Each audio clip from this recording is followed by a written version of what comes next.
அனைத்து உரிமை குரல் நண்பர்களுக்கும் வணக்கம். சத்தியம் தொலைக்காட்சியை சார்ந்த முக்தாருக்கு அறிவுரை வழங்கிய சீமான் இது குறித்த அஞ்சலில் முழுமையாக பார்க்க போகிறோம். வாங்க பார்க்கலாம். சத்தியம் தொலைக்காட்சியை சார்ந்த முக்தாரை பற்றி நம்ம அனைவருக்குமே தெரிஞ்சிருக்கும். ஆரம்பத்தில் ஒரு கோடி கட்டி பறந்த முக்தார் அதற்கு பிறகு தொடர்ச்சியாக பணத்தை வாங்கிட்டு தான் இந்த மாதிரியான கேள்விகளை கேட்டார் அப்படின்னு மக்களுக்கு தெரிஞ்ச பிறகு அவருடைய வீடியோக்களை பார்க்கறதுக்கு இருந்த ஆர்வம் மக்களுக்கு படிப்படியாக குறைஞ்சி அவருடைய பேரும் போலும் பார்த்தீங்கன்னா அப்படியே சரி ஆரம்பிச்சிருக்கு அப்படின்னு தான் சொல்லி ஆகணும். தற்போது முக்தார் வீடியோ போடுறாரா இல்லையான்னு கூட பலருக்கும் தெரியாம தான் இருந்துட்டு இருக்கு. அந்த அளவுக்கு ரொம்பவே பின்தங்கி போயிருக்காரு முக்தார்.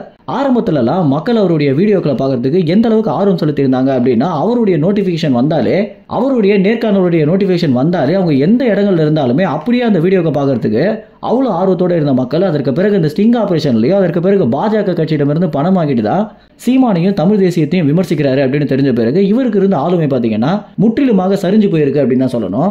இதற்கு பிறகு முக்தார் பார்த்தீங்கன்னா எப்படி ஆதம் தொலைக்காட்சியை சார்ந்த மாதேஷை மன்னிச்சு மக்கள் ஏற்றுக்கிட்டாங்களோ அந்த மாதிரி என்னையும் ஏற்றுக்கணும், மன்னிப்பு கேட்கறதுக்கு நான் தயாராக இருக்கேன் அப்படின்றத ஒரு மேடையிலேயே எல்லோர் முன்னிலையிலையும் ரொம்ப வெளிப்படையாக சொல்லியிருந்தார் முக்தார். இதனால மக்கள் பார்த்தீங்கன்னா நாங்கள் மன்னிக்கிறது முக்கியம் இல்லை, நீங்கள் யாரை பணம் வாங்கிட்டு விமர்சனம் பண்ணிக்கலோ அந்த நபர் தான் உங்களை மன்னிக்கணும் அப்படின்னு சீமானை மறைமுகமாக சொல்ல ஆரம்பிச்சிருந்தாங்க.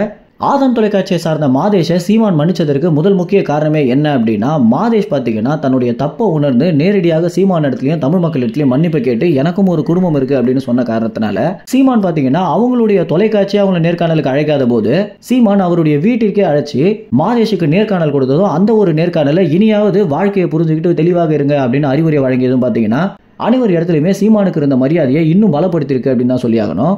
இந்த ஒரு விஷயத்தை வச்சு தான் தற்போது முக்தாரும் பார்த்தீங்கன்னா தமிழ் மக்களும் சீமானும் என்னை மன்னிக்கணும் அப்படின்றத கோரிக்கையாகவே கேட்க ஆரம்பிச்சிருக்காரு. இதற்கு பிறகு அவருடைய வீடியோக்கள் அவருடைய பதிவுகளில் பார்த்தீங்கன்னா அடுத்தடுத்து நிறைய நல்ல விஷயங்களையும் பதிவு பண்ணிட்டு வந்துட்டு இருக்காரு. இதற்கு அடுத்தபடியாக சீமான் அவர்கள் பார்த்தீங்கன்னா செய்தியாளர்கள் சந்திப்பில் சத்தியம் தொலைக்காட்சியை சார்ந்த முக்தாரை பற்றி கேள்வி வரும்போது நிறைய பேர் தவறு பண்றது ரொம்ப சாதாரண விஷயம் தான் அப்படின்னு ஒரு வாய்ப்பு கிடைச்சதுன்னா திருந்தி ஒழுங்காக இருக்கணும் அப்படின்னு முக்தாருக்கு பார்த்தீங்கன்னா ஒரு அறிவுரையை வழங்கியிருக்காரு சீமான். இன்னும் கொஞ்ச சீமானுடைய வீட்டிற்கு அழைச்சி முக்தார் அவர்களுக்கு நேர்காணல் கொடுப்பாரு அப்படின்னு எதிர்பார்க்கப்படுது.